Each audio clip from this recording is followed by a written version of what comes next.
Story 1. I was 20 at the time, and it was early June, so I was on summer break from college and didn't have a job. Most of my time was spent indoors playing video games, watching YouTube, or just relaxing. One weekend, my parents were out of town for a few days, leaving me alone at the house. This wasn't unusual, as they often did this when they went on trips. Sometimes I'd invite friends over, but that night, I was enjoying the quiet.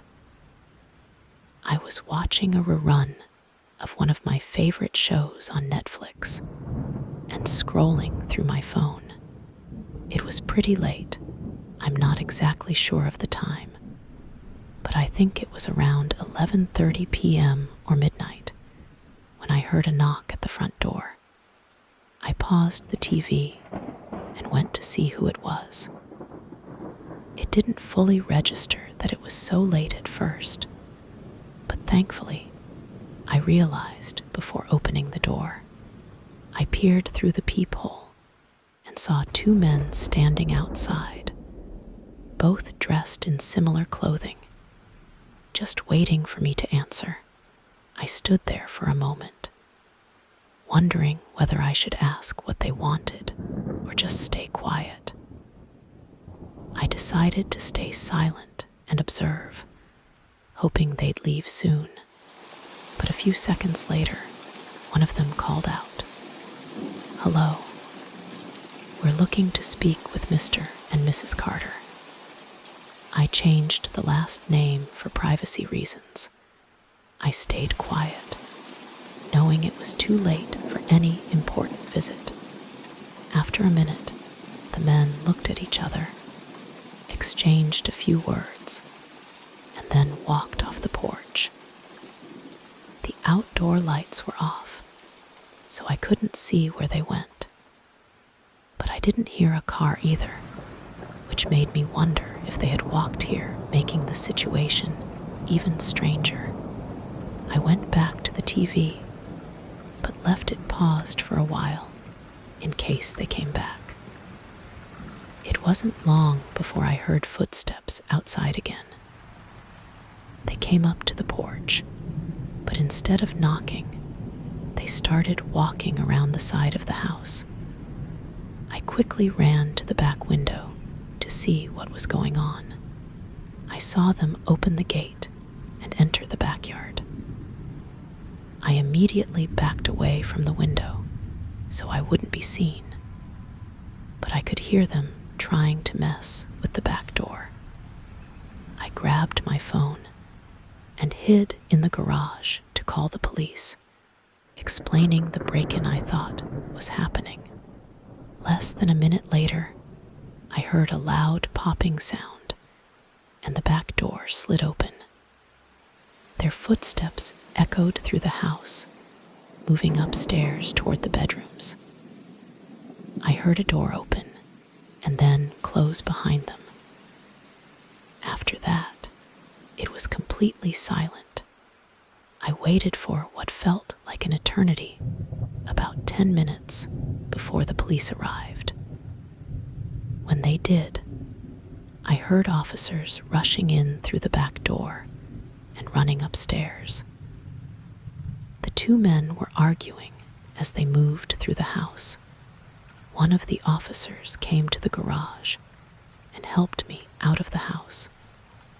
The men didn't resist arrest, but they didn't offer any explanation for why they were there, even after weeks went by. And it was clear they weren't just looking to rob the place. The only charge they could face was breaking and entering. To this day, it still freaks me out. It felt like they were specifically searching for my parents, and it seemed like they were planning to wait upstairs for them to come back from their trip. I often think back and wonder if I should have shown myself when I had the chance. But something about their behavior tells me they would have done whatever it took to get in, no matter what. Story 2. I live on the outskirts of a mid-sized town in northern Idaho. The reason I chose to live here was because owning a large plot of land isn't as expensive as it is in other states. My house is modest, but it's cozy enough for just me. This incident happened 4 years ago in 2018. It was springtime, and we were in the middle of a stretch of heavy rainfall, almost every single day. It was a Sunday, and I was home from work, enjoying a quiet day of watching TV and relaxing. Around 6:30 or 7 o'clock p.m., I heard an unexpected knock at the door. I could barely hear it through the rain, and when I opened the door, I was taken aback to find a stranger standing there, not a delivery person or anyone I recognized. Someone showing up this far out of the way was extremely unusual, considering how isolated my house is. "Can I help you?" I asked. The man, probably in his late 20s, explained that he had been camping nearby and had gotten into some trouble. He was asking if he could stay the night. Given how remote my house is, if he wasn't lying, it made sense that he would come here since I was the closest person around for miles. It was also pouring rain, and I did feel sorry for him, but letting a stranger into my home, especially with no notice, seemed risky. I offered to help him by calling a ride into town, but he turned me down. After a brief, awkward silence, he said he couldn't stay and turned to leave. I watched him walk down the dirt road for a while, and then he veered off into the woods. It was strange, but I quickly brushed it off and went back to my evening, not thinking much about it anymore. A couple of hours later, it must have been at least 9:30 p.m., I noticed an orange glow coming from the window that faced my backyard. I got up and peered through the curtains. Through the rain and mist, I saw a small campfire burning under a large tree, flickering in the wind. Standing near it was the outline of a person holding something. I couldn't tell if he was looking towards my house or facing the woods. After a moment, I closed the curtains and dialed the local sheriff's office to report what I had seen. I knew it would take some time for them to arrive, but I wanted to be sure they knew about it. I didn't think the person was a direct threat, but it still felt unsettling. When I checked the window again, the fire was still burning, but the figure had disappeared. Then I heard footsteps approaching the house. I rushed to the other window, where I saw the same man, now holding a rifle, walking past my house before turning the corner to the front door. He banged on the door a few times, and then things went silent. I quickly grabbed my handgun from the closet and hid behind the wall, trying to stay calm. The door was hit again, this time hard enough that the stock of the rifle left a dent in the wood. I knew I had to act quickly. I didn't think twice and fired a shot toward the door frame, the sound deafening in the quiet house. Once the ringing in my ears subsided, all I could hear was the rain pouring down outside. No footsteps, no banging, no shouting. I waited a few minutes before I dared to check the peephole. The porch was empty. There were clear footprints in the mud leading away from the house. He must have run off immediately after the shot, taking advantage of the moment when I couldn't hear. The police arrived an hour later and conducted a thorough search of the area. They found something strange near where the campfire had been. A duffel bag, partially buried in the ground, with items inside that seemed like tools for a burglary or worse, possibly even a murder kit.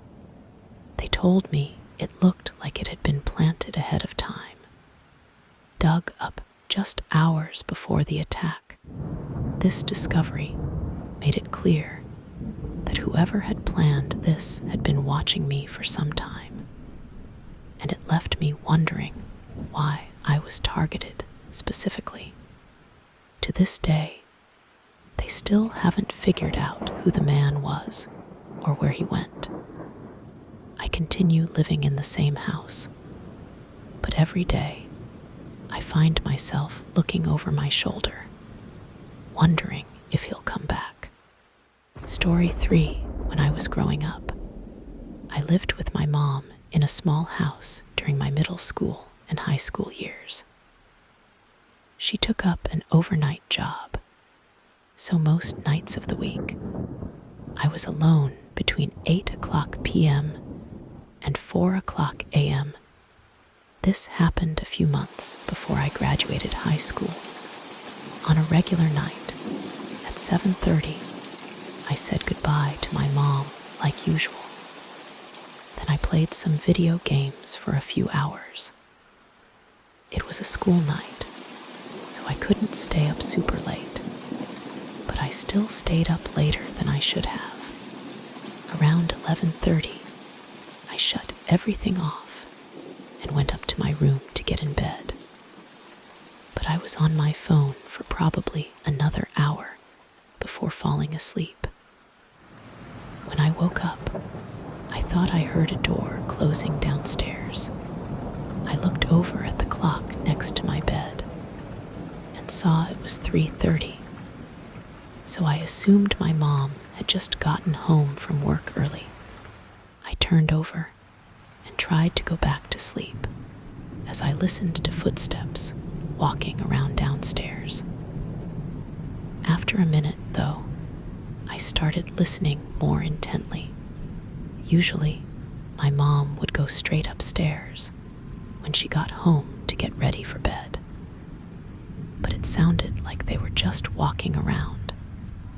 As I listened for another 2 or 3 minutes, I realized they weren't even stopping at all.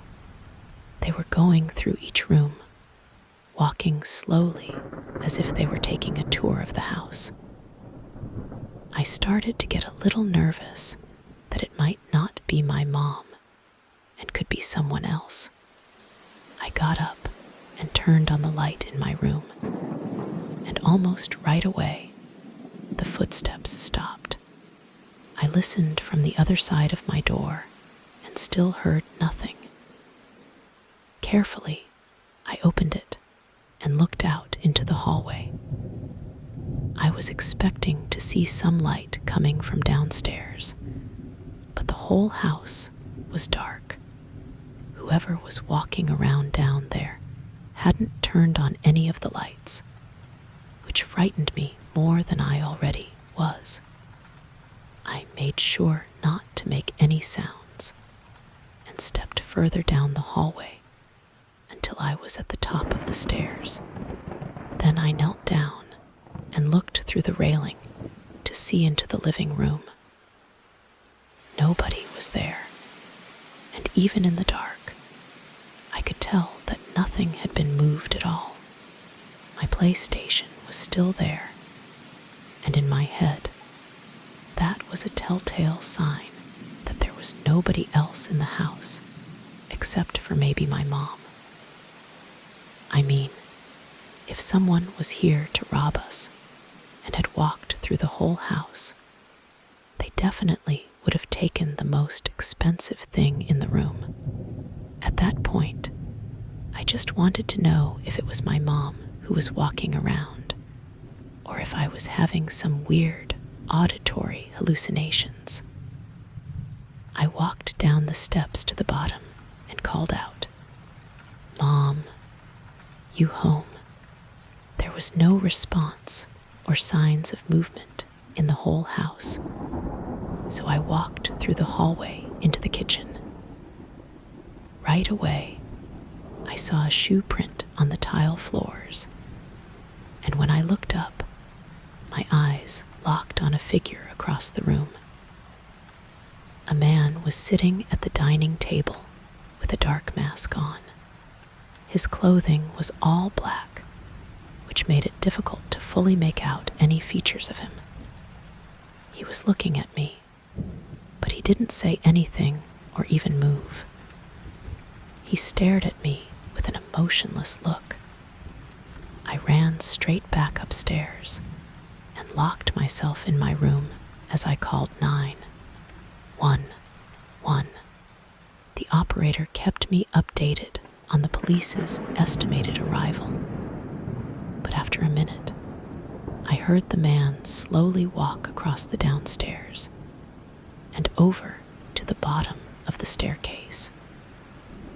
I was whispering to the operator in a panic until I heard the front door open and the man walking away from the house. Not even 30 seconds later, I saw headlights shining through the window. My mom pulled into the driveway, and I ran outside to meet her and tell her what was going on. When police got there, they did a thorough search and found nothing incriminating that would help us find the man. But from what it seems, the man wasn't there to rob us. He also didn't seem to have any interest in me either, which means that he was most likely trying to hurt or abduct my mom. It would then make sense why he broke in only minutes before my mom usually gets home. It makes me think about what could have happened if I hadn't gone downstairs to see who was there, or if my mom had gotten home just a minute earlier and gone inside unknowing of the man that was waiting for her. Story 4, I'm 34, and I live alone in a secluded cabin on the edge of the woods in Montana. My nearest neighbors are a mile or so down the road, and I talk to them every now and then, but most of the time I enjoy the quiet solitude. I'm semi-retired, so I spend most of my time at home, though I do some freelance work in construction during the spring and summer months. It was late October, and I was in the process of gathering all my tools and equipment from the yard to store them in the barn for the upcoming winter. A few old lawnmowers, garden tools, and various bits and pieces I'd left out were scattered around. As I was working, I noticed something odd. A man was walking along the narrow dirt road that leads to my driveway. He wasn't carrying anything, no backpack or camping gear, just walking like he had no destination. To give you some context, this road is rarely used by anyone except locals, and the nearest town is nearly a 5-hour walk away. I watched him as he walked out of sight, but something about it felt off. I glanced both ways down the road and saw no cars, no sign of anyone else. After a while, I shook off the weird feeling and finished up my work outside. Once I was back inside and had a warm meal, the sun had just set when I heard a loud thud coming from the direction of the barn. It sounded like something heavy had hit the wooden side of the structure. I went over to the window and saw that the barn door was wide open. It was an old door, but it had never been left ajar like that before. I grabbed my rifle, just in case, though I figured it was probably nothing. Stepping outside into the cool evening air, I listened carefully, but all I could hear was the rustling of trees in the wind. No animals, no movement. When I got to the barn, I shined my flashlight inside. Everything seemed in order. No animals hiding or messing with anything. I checked all corners and closed the door tightly before heading back to the house. But as I walked back across the yard, I felt something strange, a growing unease, like someone was watching me. I didn't know what it was, but it kept gnawing at me. Once inside, I locked the door behind me and moved into the hallway. That's when I saw it. A single muddy shoe print on the floor, and then another, and another. A trail of prints led right to the door of the guest bedroom. My heart started racing. I grabbed my rifle and slowly moved toward the room. I pressed my ear to the door and could hear soft breathing, almost like someone was waiting right on the other side. Before I could even process what to do, the door handle twisted and the door swung open. I jumped back, rifle raised, and saw a man standing in the doorway, his face twisted in anger. He had a large metal spade in his hands, like he was ready to swing it.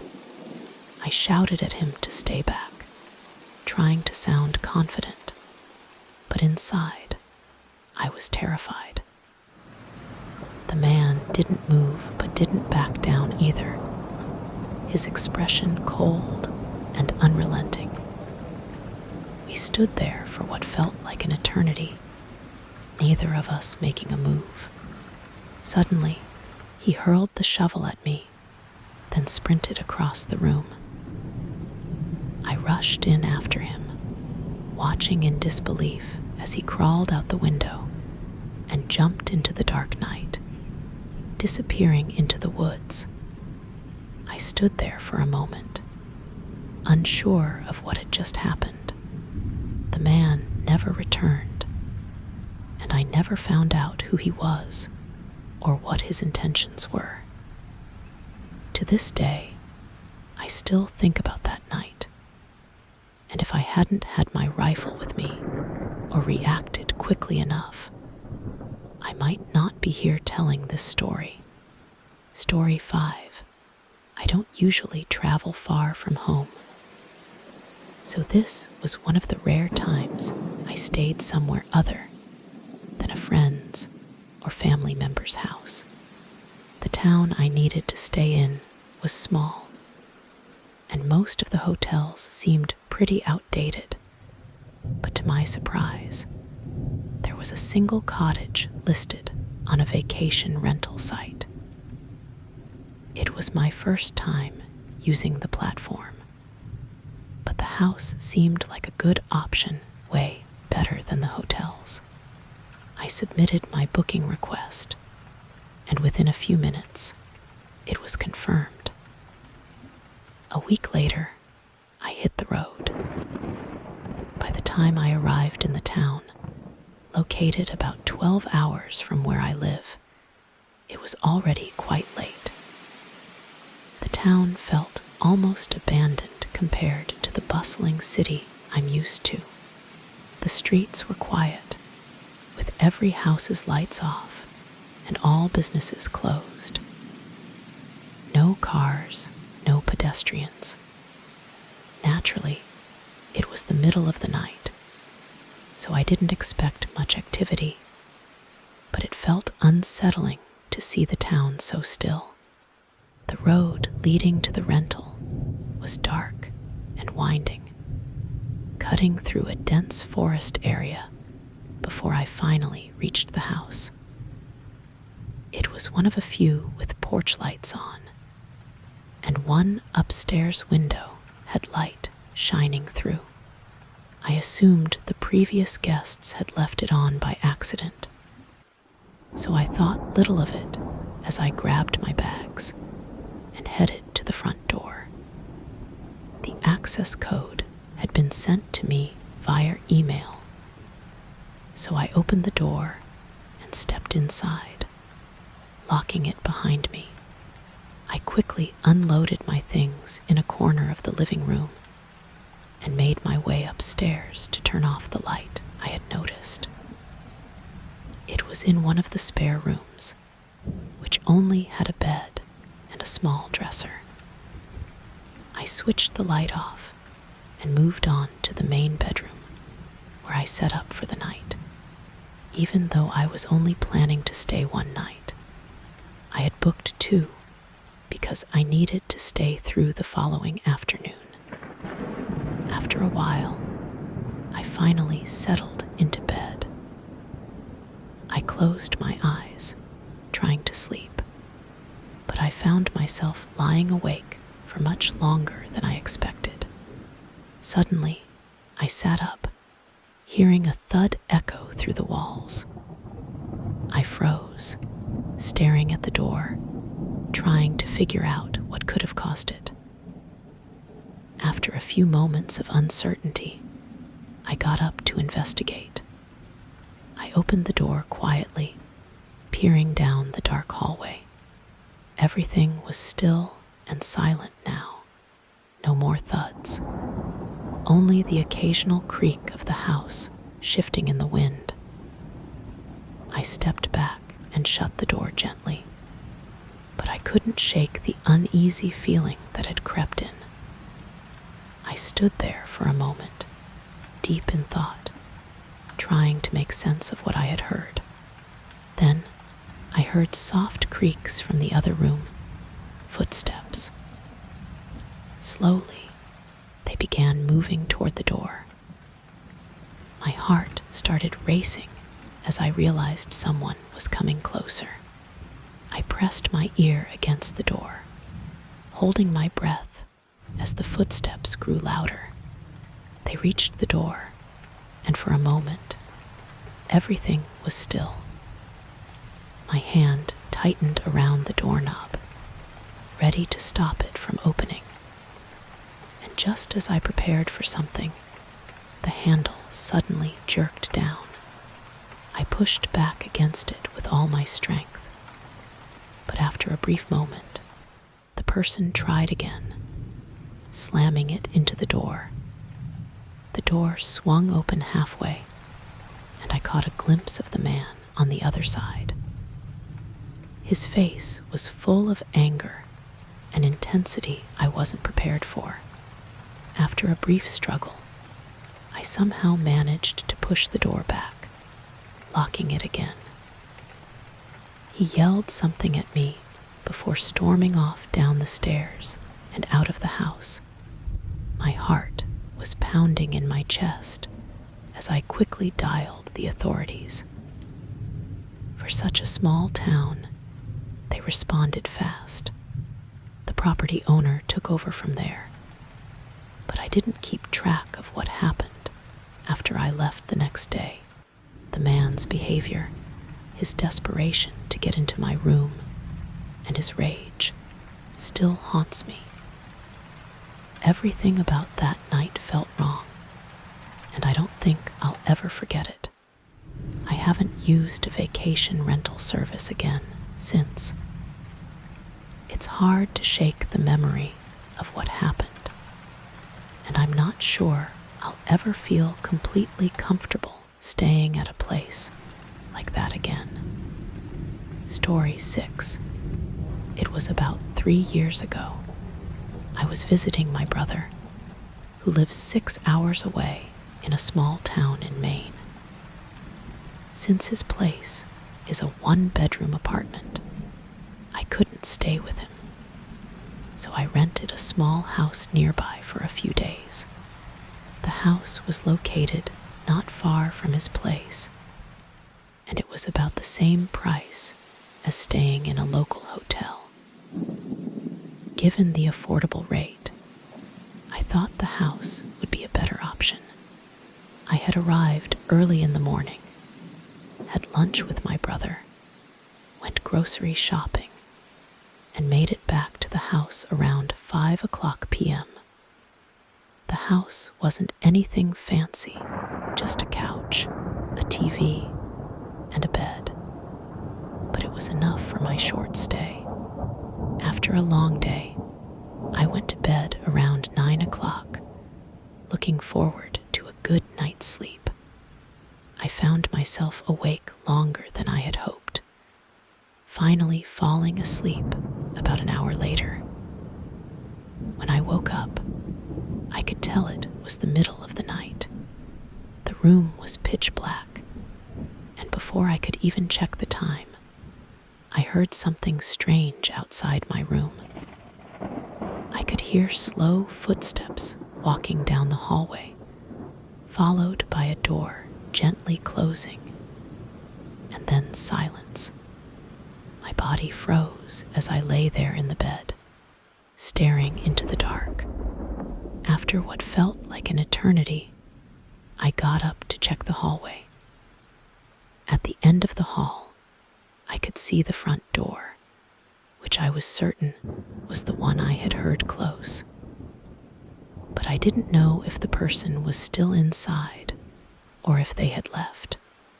I moved quietly through the house, checking every room, but found no one. The only odd thing was that the front door was unlocked. I looked around, didn't see anything missing, and made sure all the locks were secured before calling the police. The police arrived quickly, but didn't offer much assistance. They told me to double-check the locks and contact the property owner, offering no real explanation for the situation. I stayed up the rest of the night, too uneasy to sleep. The next morning, I contacted the homeowner and explained what had happened. The owner assured me that they had changed the entry code for the door, which gave me some peace of mind.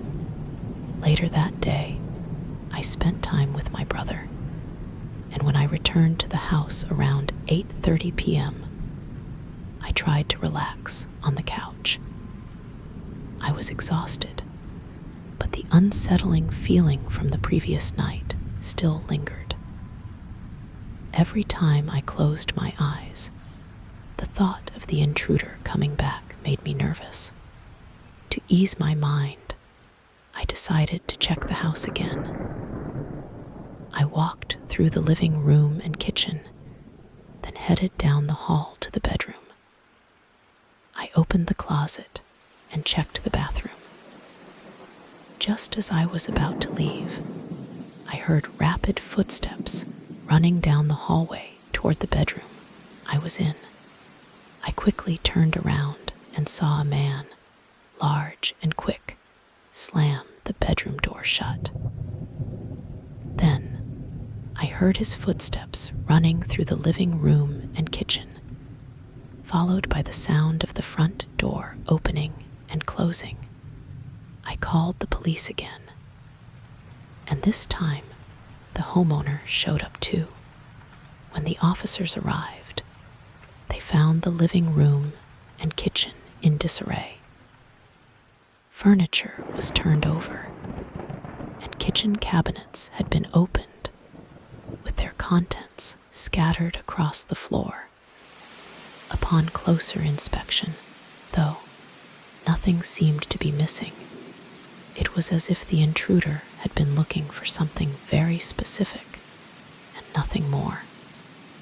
I ended up leaving the rental and booked a hotel for the rest of my stay. In the days that followed, I never received any updates from the police or the homeowner. I assumed the man was never caught, but the whole situation left me with a lot of questions. The most unsettling part was how he had been hiding in the house while I checked it earlier. How long had he been there? Was he watching me? And what would have happened if I had fallen asleep on the couch that night? Story 7. I was 23 at the time, living in a small one-bedroom apartment in the most affordable area of my city, Grovewood. After work on a Friday night in the fall of 2021, I decided to hop online and game with some of my closest friends. It was the perfect night for staying up late, with a heavy rainstorm outside and nothing on my schedule for the weekend. We played for a couple of hours before I heard a strange sound that made me hit pause on the game for a moment. It was a thud, like something had fallen or hit the floor upstairs. My first thought was that there might be a water leak from the roof because of the heavy rain, so I decided to go check. The apartment had only one bedroom and a small bathroom upstairs, and neither showed any signs of a leak. After a quick inspection, I returned downstairs and resumed playing with my friends. We played for a while longer, and it wasn't until about 2 a.m. when everyone else logged off to go to bed. I turned everything off and sat down on the couch with some snacks, idly scrolling through videos on my phone. About 10 minutes into watching a video, I heard another thud. This time it was more muffled, almost like it came from the roof. I went upstairs again, this time more thorough in my search, but there was nothing unusual in either the bedroom or the bathroom. It definitely wasn't thunder. Either it felt like something was physically hitting the house, vibrating the walls. After about 10 more minutes of searching, I became determined to figure it out. I threw on my shoes and stepped out into the rain, hoping to spot something from the outside. At first, I saw nothing of interest, but then I noticed a thick tree branch hanging close to the side of the apartment. It was large, but it seemed far enough away from the wall and wasn't swaying much in the wind. It didn't seem likely that it could hit the house. Then I spotted something strange, a small, high-up window on the side of the building.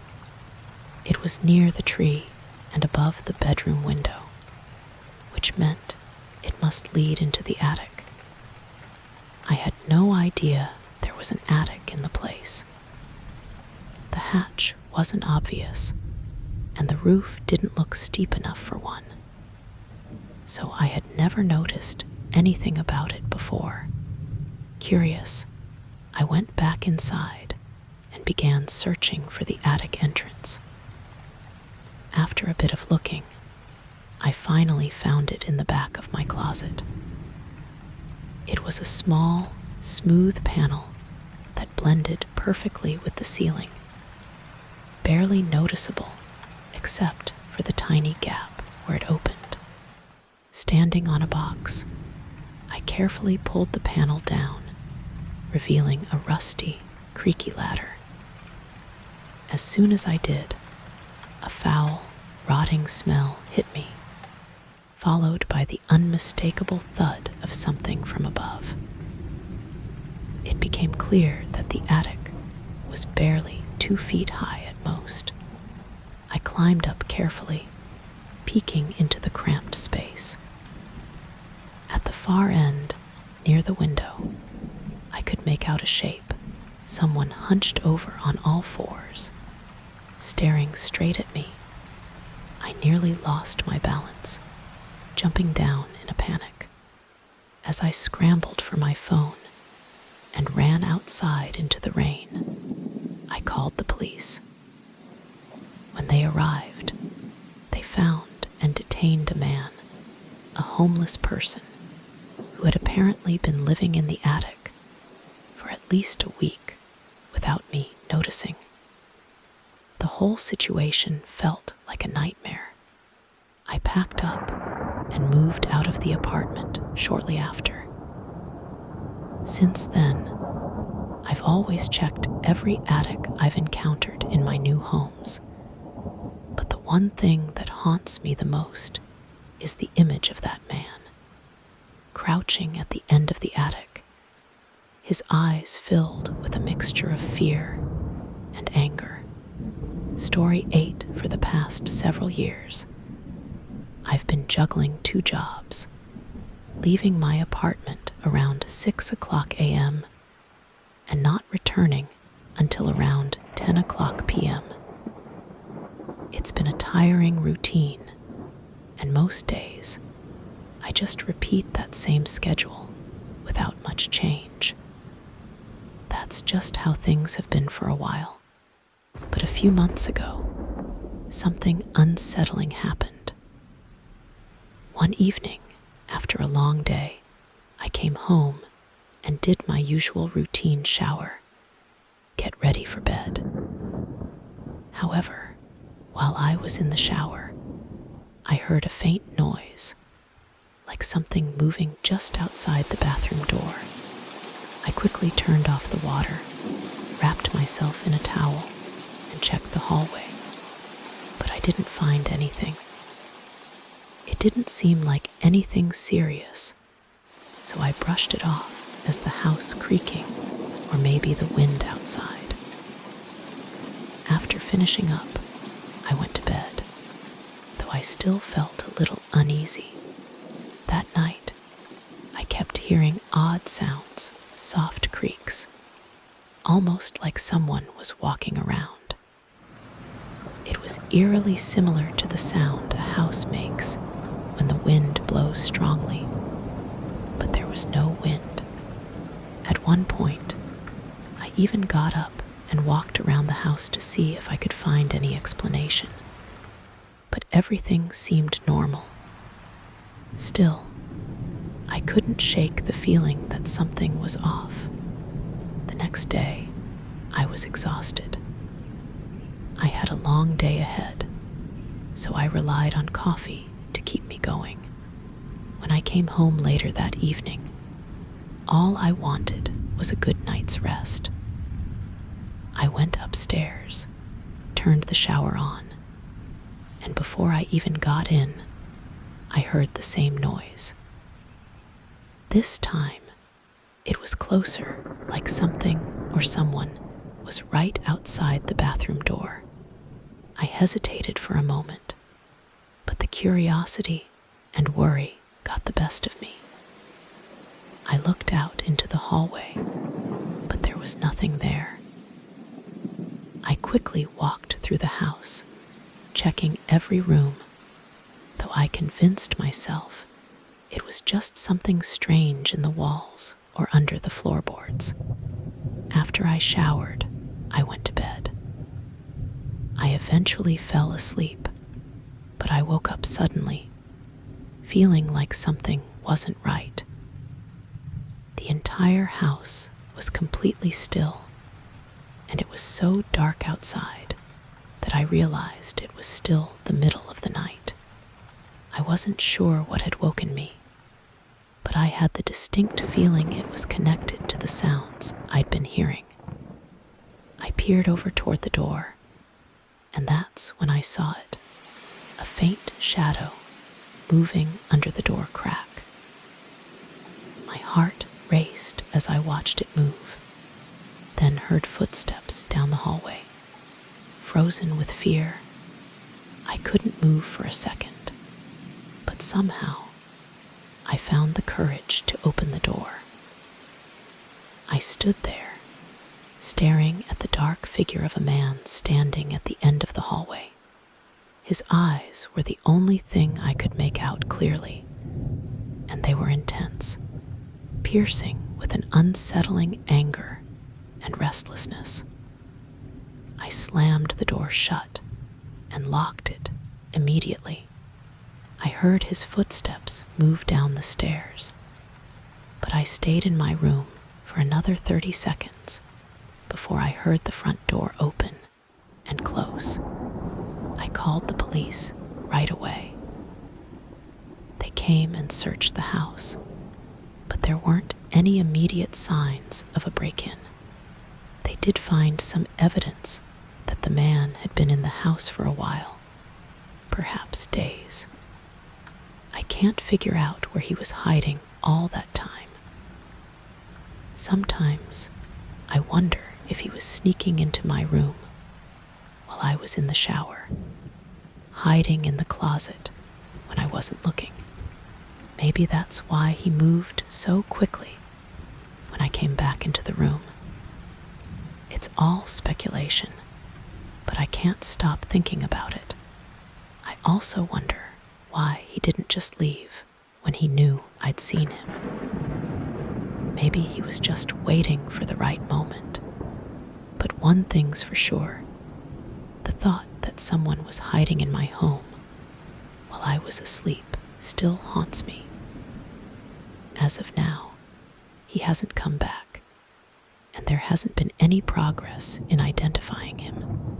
Story 9 last year, I relocated to a house far from the city. My new job allowed me to work remotely, so there was no reason to stay in an expensive, crowded area anymore. For the first couple of months, I loved everything about my new place, especially the seclusion and peacefulness it offered. But one regular weekday afternoon, I got a knock at my door. It was the first time anyone had visited since I moved in, and it definitely caught me off guard. I opened the door to find a tall man in his mid-40s standing there. "Can I help you?"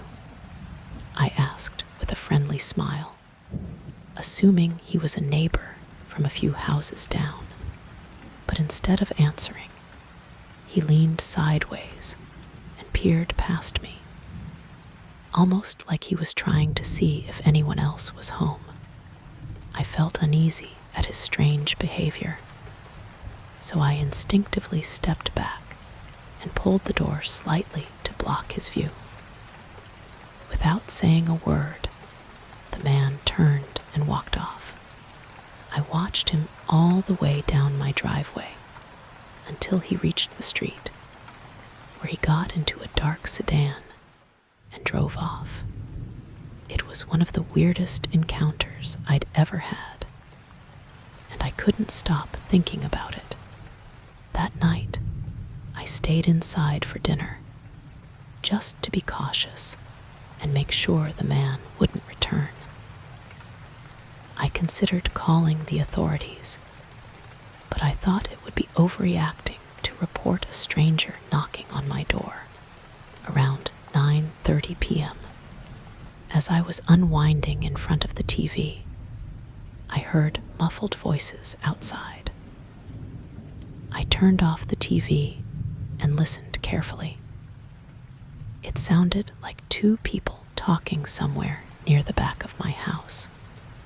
I rushed over to the rear window and opened the blinds. In the distance, I could see two figures moving across my backyard. One of them was holding something that looked like a large tool, but the other person was too far away to make out clearly. They passed between the trees and then seemed to move toward the side of the house. I quickly moved to the side window to see if I could spot them again, but by the time I got there, they were out of view and the voices had stopped. I checked every window in the house, but there was no sign of them anymore. Just as I was about to relax, I heard a loud knock on the front door. My heart raced. I crept over to the peephole and saw a man standing on the doorstep, wearing a dark jacket and a cap that covered most of his face. It had to be one of the two figures I'd seen earlier. But where was the other one? I gathered my courage and called out, "What do you want?" hoping to intimidate him into leaving. He didn't respond. Instead, he just glanced over at the side of the house and then back at the door, his expression unreadable. After a long pause, I felt my fear growing. I quickly ran to grab my phone to call the police, but before I could, I heard something smash. Another loud noise followed, then another. I turned to see a man at the back door, hitting it with a shovel. He saw me watching him, gave me a brief look, then ran off. Terrified, I didn't know what to do. Should I call the police or try to hide? My instincts told me to do both, so I dialed 911. But just as I was speaking to the dispatcher, I heard the window beside the door being hit repeatedly. My heart was pounding in my chest. Suddenly, everything went eerily silent when the police arrived. I was relieved, but also shaken by what happened next.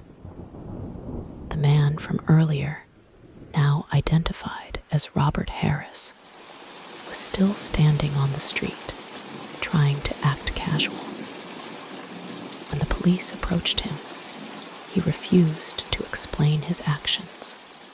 He kept denying any involvement and wouldn't even admit that he had been at my house earlier in the day. Even though the damage to my doors and windows was obvious, he refused to cooperate. I never got any closure. Harris kept his silence, and weeks later, there was still no explanation for why he had come to my house, what he was trying to do, or who the second person was. The mystery stayed unresolved, and the unsettling feeling lingered with me for months. In the end, I decided to leave the house. I moved to a new place in a different town, hoping that whatever they were after, it wasn't me. The whole experience still leaves me wondering if I'll ever know the truth.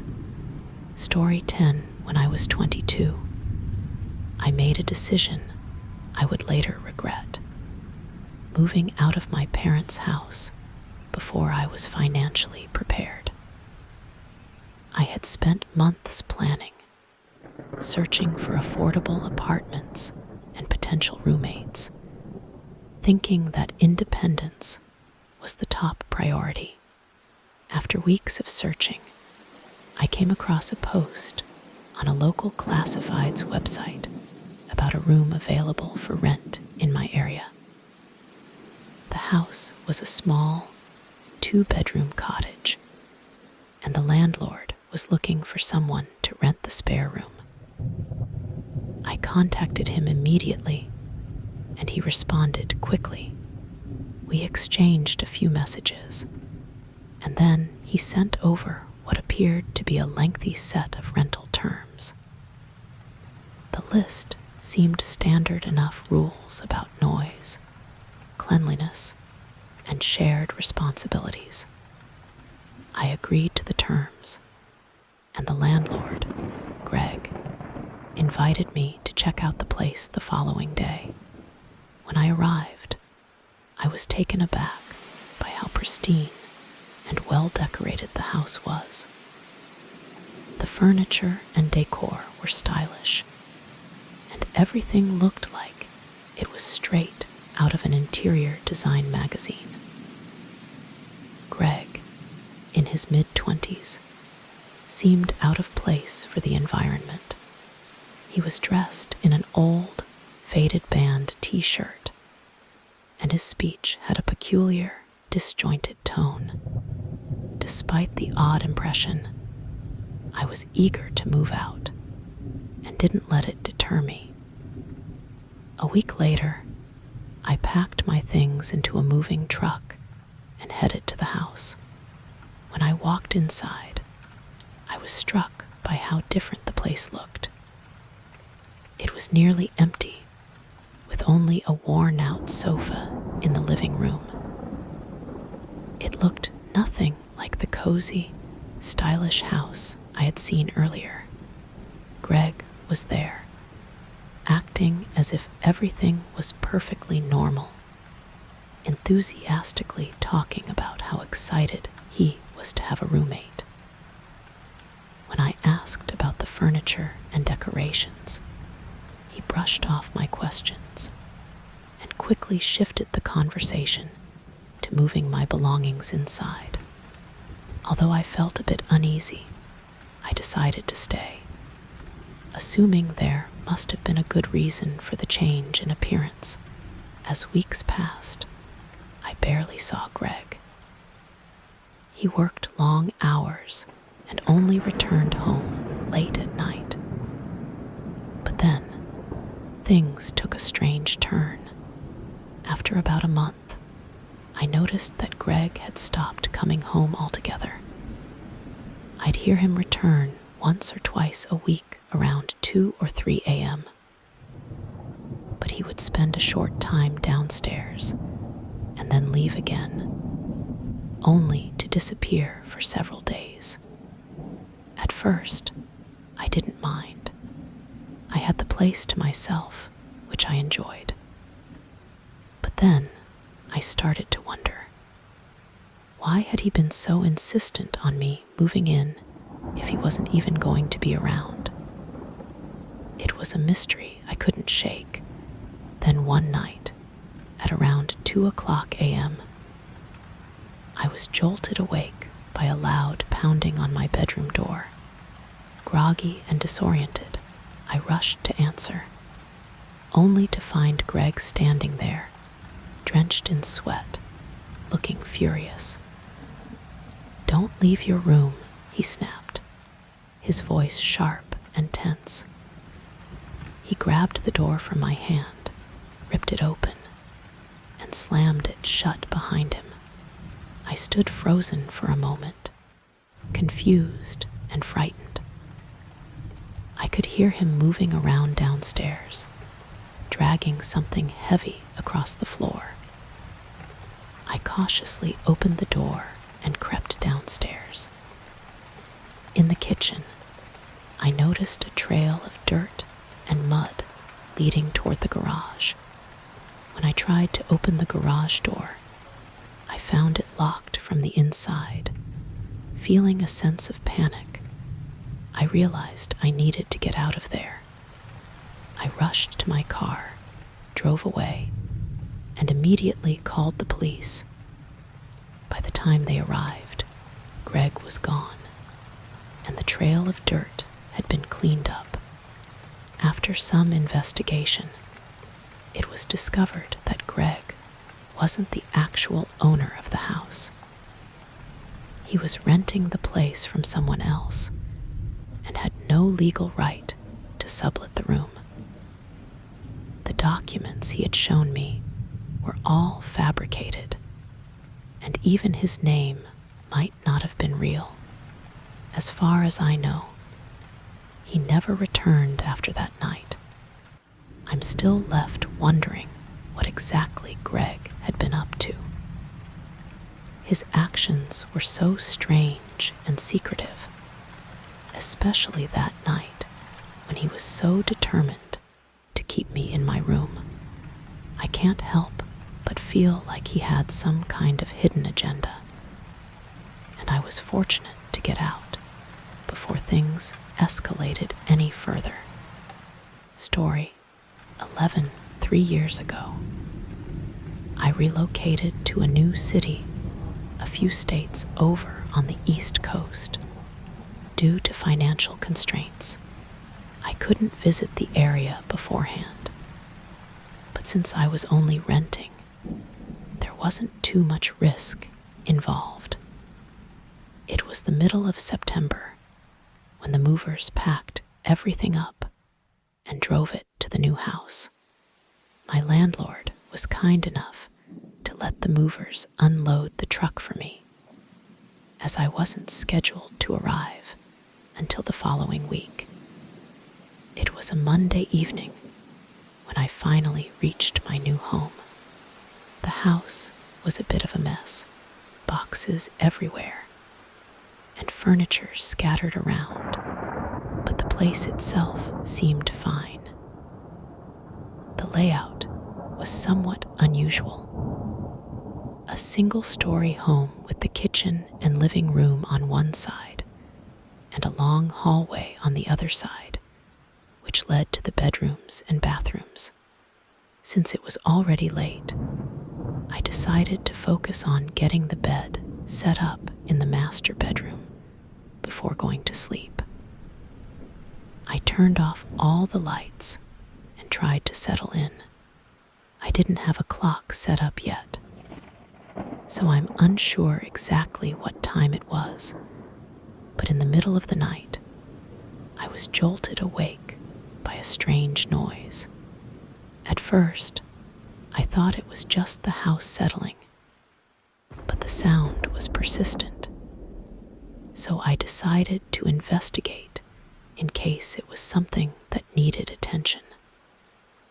I got up and walked toward the door of my room, and as I got closer, I realized the sound was coming from somewhere down the hallway. I opened the door, and the noise stopped almost immediately. The hallway was pitch black, so I flipped on the light, but there was nothing there. I cautiously walked down the hallway and peeked into the living room. It looked the same as it had earlier, but I decided to turn the lights on just to be thorough. On the floor, there were a lot of footprints scattered among the boxes. I assumed it was probably from the movers, and seeing nothing else out of the ordinary, I went back to the bedroom. It took a while for me to fall asleep again, because I kept thinking about how the sound had stopped as soon as I opened the door. I couldn't shake the feeling that something was off, but I eventually drifted back to sleep. Then I was woken up again by a sudden thump, followed by the sound of footsteps running down the hallway. My eyes snapped open, and I saw that the door to my room was wide open. There, on the floor, were clear footprints leading right up to the side of the bed. I quickly got up and rushed to check, but by the time I reached the hallway, whoever had been there was already gone. All that remained were scuffed prints, as if someone had sprinted away in a hurry. I grabbed my phone and called the police, locking myself in the bathroom until they arrived. When they came, they couldn't find any signs of a break-in except for the footprints.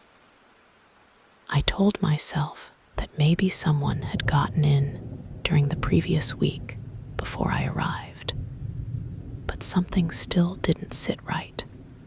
I went through every box and checked all my belongings, but nothing appeared to be missing. What still haunts me is why someone would walk right up to my bed like that. And what caused that strange thump right before the footsteps?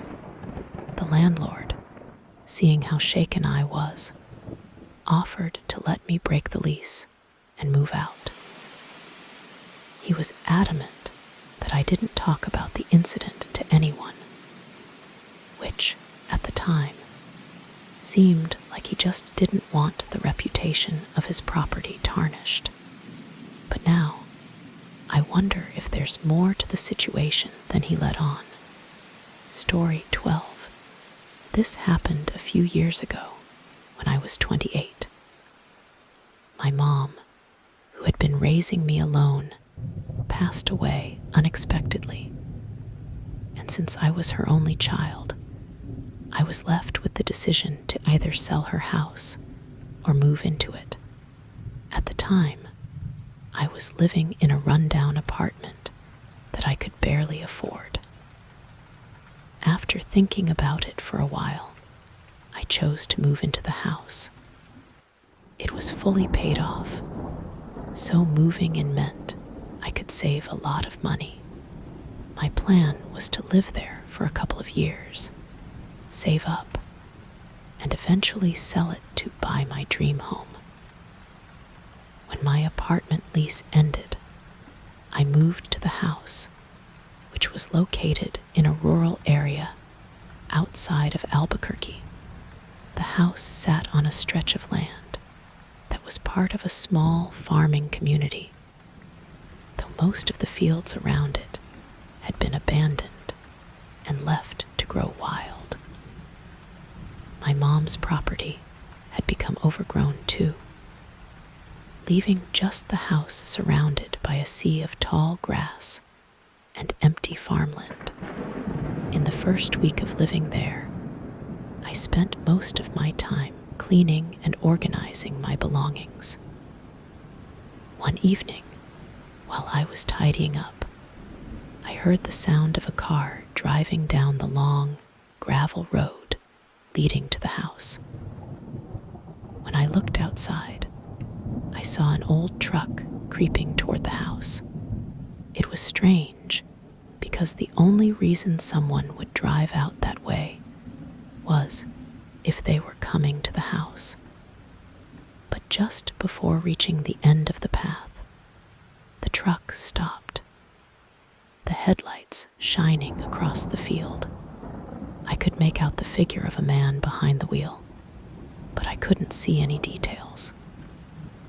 After a brief moment, he turned the truck around and left, slowly driving away. I figured it was just someone who made a mistake and was lost, but I couldn't shake the eerie feeling of being watched. A few days later, on a Sunday night, I was watching TV and eating dinner when I heard that same truck approaching again. This time, all of its headlights were off.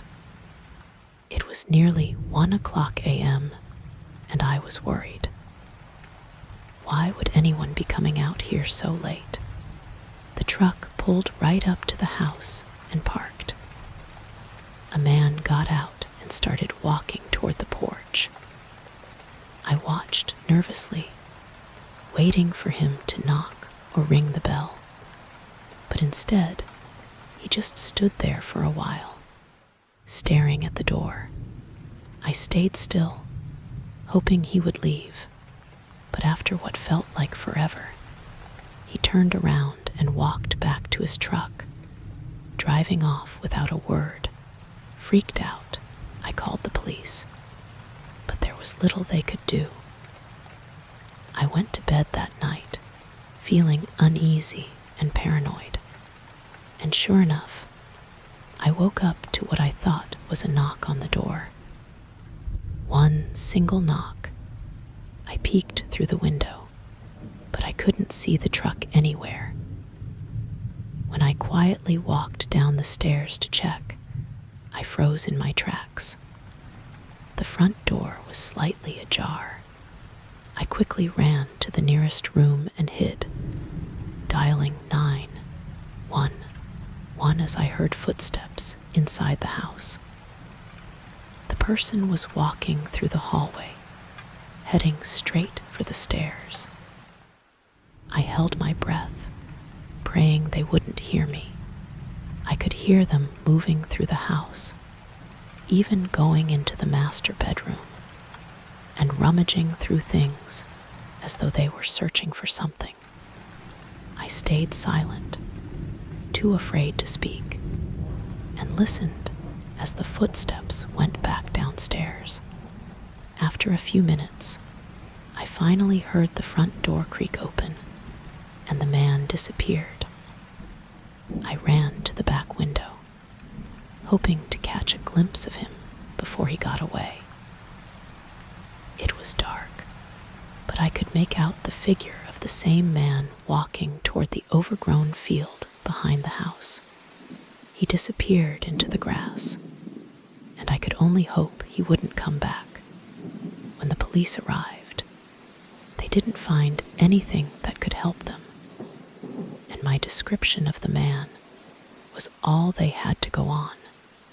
They speculated that maybe he was after something of my mom's, perhaps a valuable item that he thought she had. But even more unsettling was the realization that he must have known I was there, in the house, and still chose to enter. What if I had been in the room, or worse, if I had been confronted by him? I couldn't shake the fear, and after a month of being on edge, I decided to sell the house. The whole experience had left me too anxious to stay any longer. Even now, years later, I occasionally check to see if there are any reports of break-ins at that address. So far, everything's been quiet, but I still can't help but wonder what the man was really after, and what might have happened if I hadn't been so lucky.